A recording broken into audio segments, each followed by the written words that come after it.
Assalamualaikum warahmatullahi wabarakatuh. Kawan, sebelum Anda memulai aktivitas hari, kita ikuti kajian syarat hikmah Dialog Fajar.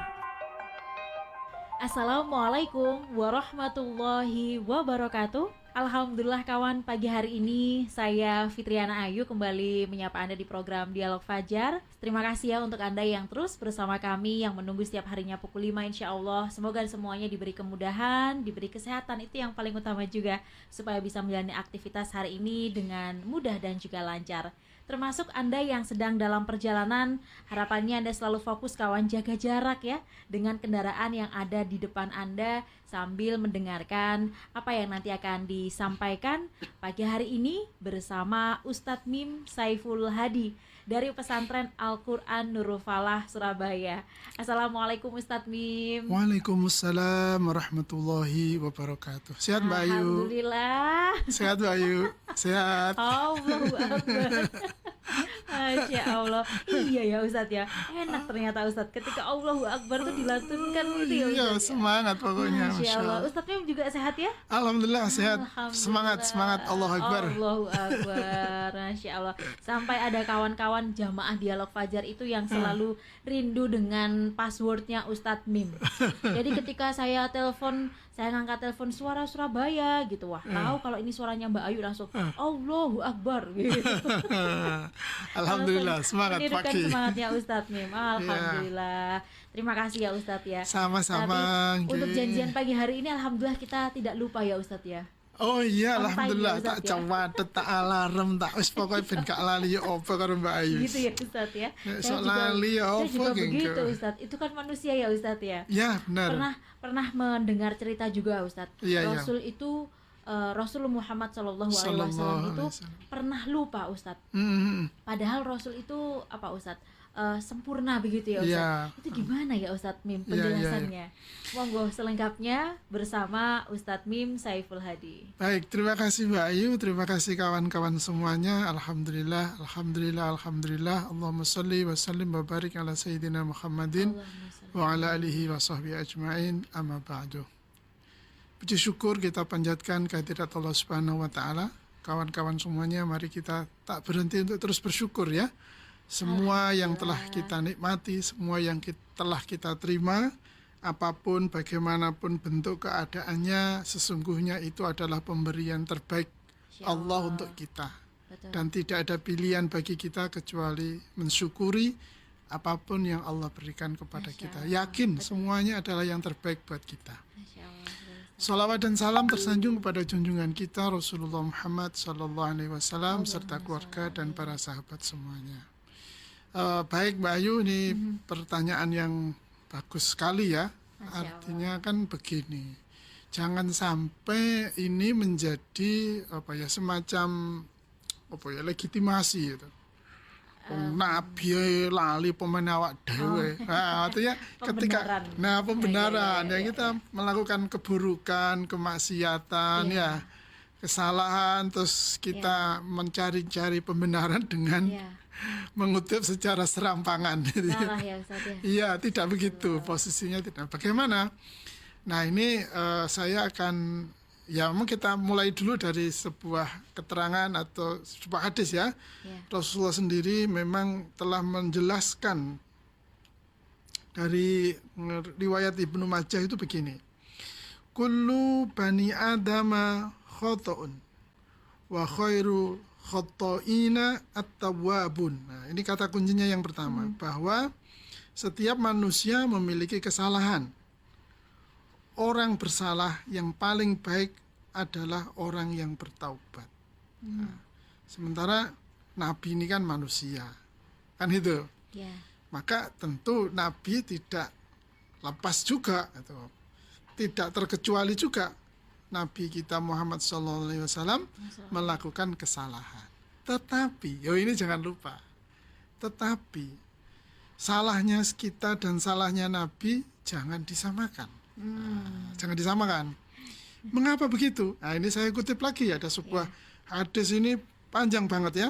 Artinya saya bacakan terjemahnya saja. Ini hadis dari Abi Hurairah yang diriwayatkan oleh muttafaqun alaih. Jadi Imam Bukhari dan Muslim kedua-duanya meriwayatkan dengan redaksi yang sama.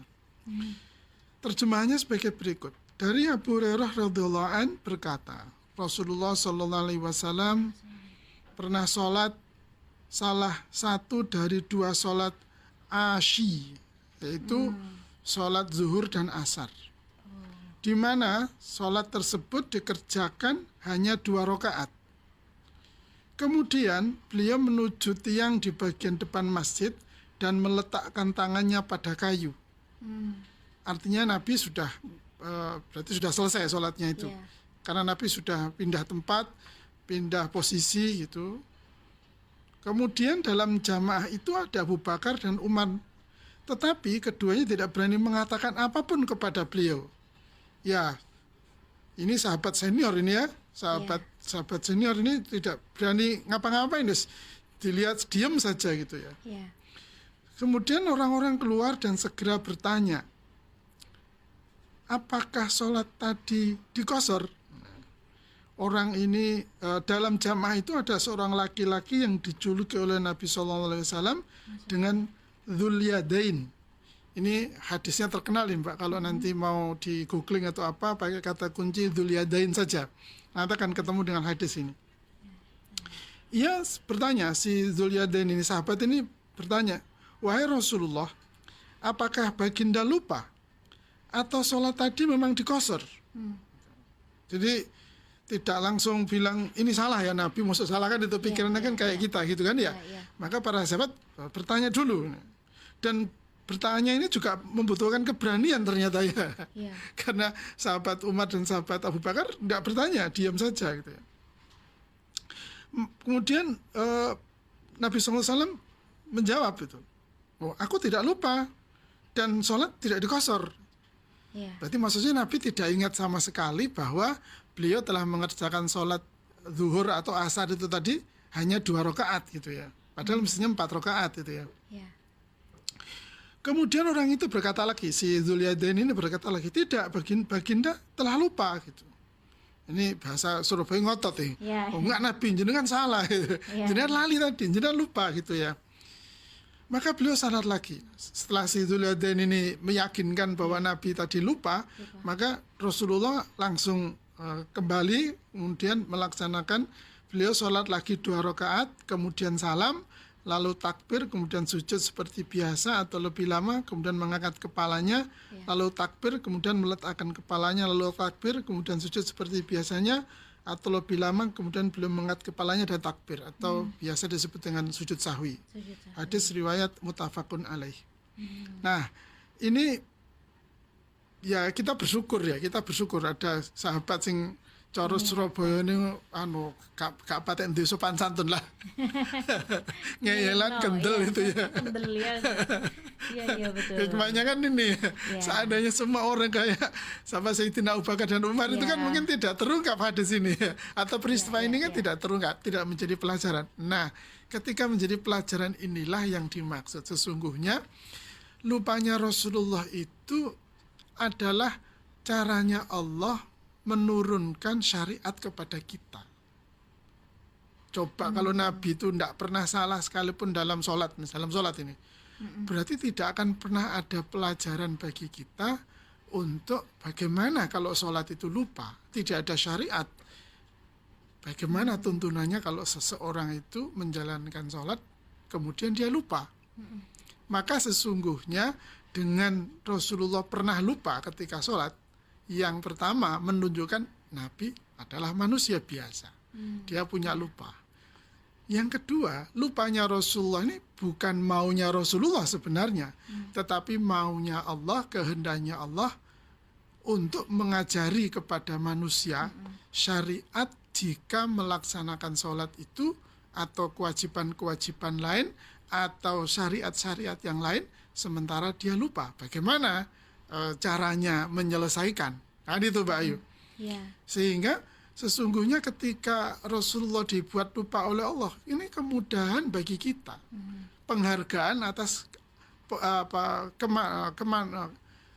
belas kasihnya Allah ya, yang paling tepat belas kasihnya Allah kepada kita, karena pasti akan lupa. Kita ini kan pasti akan lupa. Jadi katanya kullu bani Adam khotta'un, setiap kita ini kan, setiap manusia ini akan melakukan kesalahan, kan begitu. Nah, Allah menunjukkan kepada kita, begini loh kalau salah. Nanti di hadis yang lain bagaimana ketika Rasulullah sholat salah, bagaimana cara mengingatkannya, kan begitu nanti menjadi tuntunan-tuntunan yang lain. Sehingga kawan-kawan sekalian rahmati oleh Allah, saya tegaskan lagi, janganlah kesalahan Rasulullah itu menjadi pembenar atas perilaku salah kita, karena konteksnya sangat berbeda, itu ya, tujuannya juga sangat berbeda.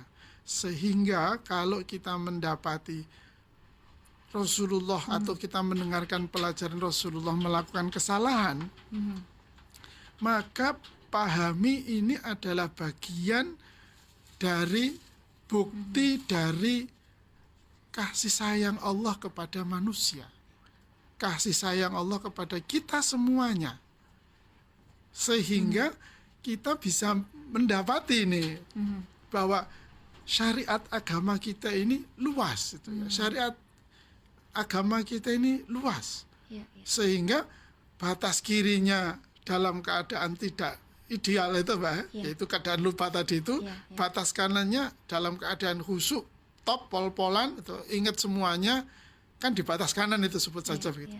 Sehingga menjadi luas syariat agama kita ini, tidak hanya bisa diamalkan, diterapkan oleh mereka-mereka yang dalam keadaan konsentrasi penuh, yaitu dalam keadaan serba ideal semuanya, tapi juga Allah mengajari kita bagaimana jika syariat Allah ini kita jalankan dalam keadaan darurat, dalam keadaan lupa seperti tadi itu.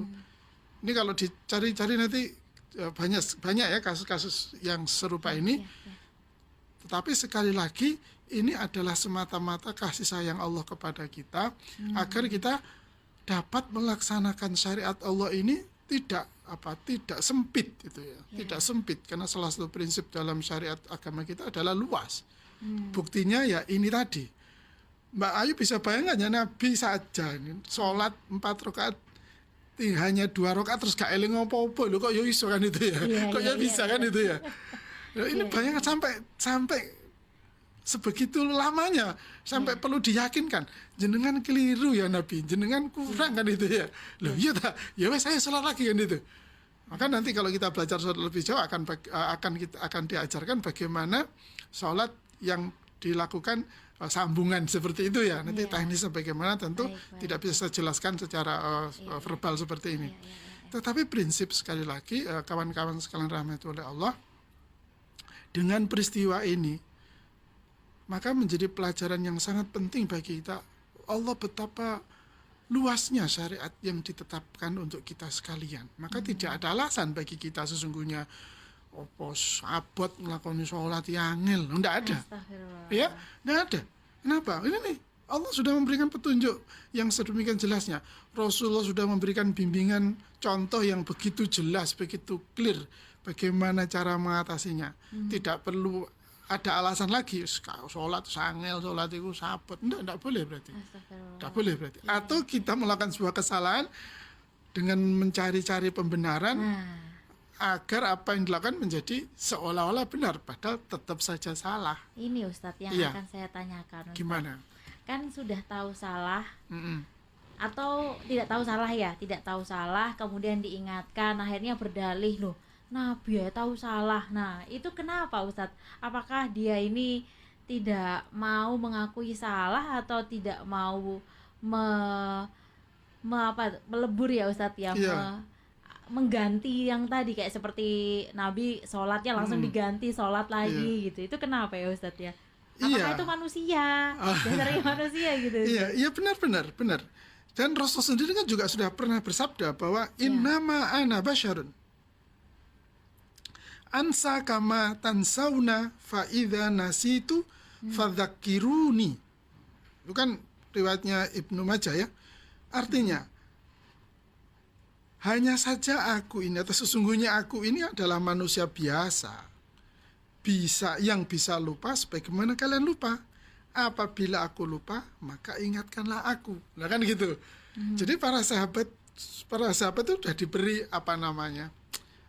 izin ya, diberi izin. Kalau aku lupa ya ingatkan. Sekarang menggunakan logika yang sama Mbak ya. Iki nabi lo ya. Nabi lo ya. Sudah jelas dideklar Nabi itu maksum, terjaga dari segala perbuatan salah dan dosa. Itu masih menyampaikan pernyataan yang sedemikian tegas. Saya ini manusia. Suatu ketika juga akan melakukan kesalahan. Maka kalau aku salah, ingatkan ya. Loh ini Nabi dawuh kepada para sahabat loh. Padahal walaupun misalnya Nabi tidak ngendikan seperti itu, tidak bersabda seperti itu, pasti Allah juga akan mengingatkan kan Mbak Ayu. Ya. Tetapi sekali lagi, sabda Rasulullah ini kan sesungguhnya untuk memberitahu kepada kita bahwa Nabi saja yang salah, yang posisinya, yang levelnya tidak bisa dibandingkan dengan kita, itu saja membuka diri. Kan itu Mbak ya, istilahnya anak-anak sekarang ini apa? Open minded. Iya. Nabi aja open minded. Sopan sopor cek sombong. Nah, deleng nomor tingkil. Masya Allah. Iya. Rambutnya jebrak, motone mendelik. Iya, kalau ngentut bau lagi. Astagfirullahaladzim. Nah, itu kan menjadi pelajaran bagi kita. Ojo lah rek, ojo. Nabi saja yang sedemikian mulia, sedemikian agung, terjaga, itu saja open minded, memberikan perintah kepada para sahabat. Aku kalau lupa ingatkan. Kemudian Rasul memberi petunjuk, kalau aku lupa sholat itu begini caranya mengingatkan itu ya. Bahkan dalam sebuah perang yang sangat legendaris Mbak, yaitu perang Khandaq, itu perang umat Islam melawan koalisi ini. Kalau sekarang ada koalisi apa itu NATO sama apa itu Pakta Warsawa misalnya, ini bersatu ini Mbak Ayu melawan Nabi, itu perang Khandaq. Waktu itu Salman Al-Farisi itu ketika berdebat itu pendapatnya berbeda dengan pendapatnya Rasulullah. Salman Al-Farisi bertanya, ya Rasulullah, pendapat yang kau sampaikan ini wahyu atau pendapat pribadi engkau sebagai manusia? Sampai begitu pertanyaannya itu. Ini pendapatku pribadi sebenarnya. Kalau pendapat pribadi Rasul, saya punya pendapat yang berbeda kan itu. Maksudnya kalau ini wahyu ya sudah, samina wa ta'na kan itu ya, saman wa ta'atan. Tapi kalau pendapat pribadi, saya punya pendapat yang lain ya Rasulullah. Nah, sampai begitu maksudnya sifat keterbukaan Rasulullah di dalam menerima masukan, menerima nasihat dari para sahabat yang dari sekitarnya. Maka dari itu, siapa kita sih kalau diingatkan kok merengkel gak gelem nurut.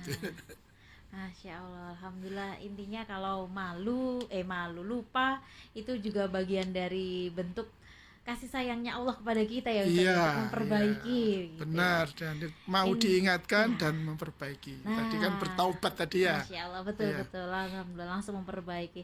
Terima kasih Ustadz Sama-sama, sudah terus mengingatkan supaya kita tidak lupa ya apa-apa yang memang harus ditiru dari Nabi kita Muhammad SAW. Demikian dialog Fajar pagi hari ini kawan. Saya Fitriana Ayu dan juga Ustadz Mim Saiful Hadi pamit. Wassalamualaikum warahmatullahi wabarakatuh. Waalaikumsalam warahmatullahi wabarakatuh. Program Dialog Fajar yang baru Anda simak kerjasama Suara Surabaya dan Pesantren Al-Quran Nurul Falah Surabaya, lembaga dakwah yang amanah, profesional, dan berbasis Al-Quran. Pesantren Nurul Falah mencetak guru-guru Al-Quran dengan metode tilawati dan tahfidz Al-Quran. Informasi dan pemberian donasi hubungi 031 828 1278 atau nurulfalah.org. Wassalamualaikum warahmatullahi wabarakatuh.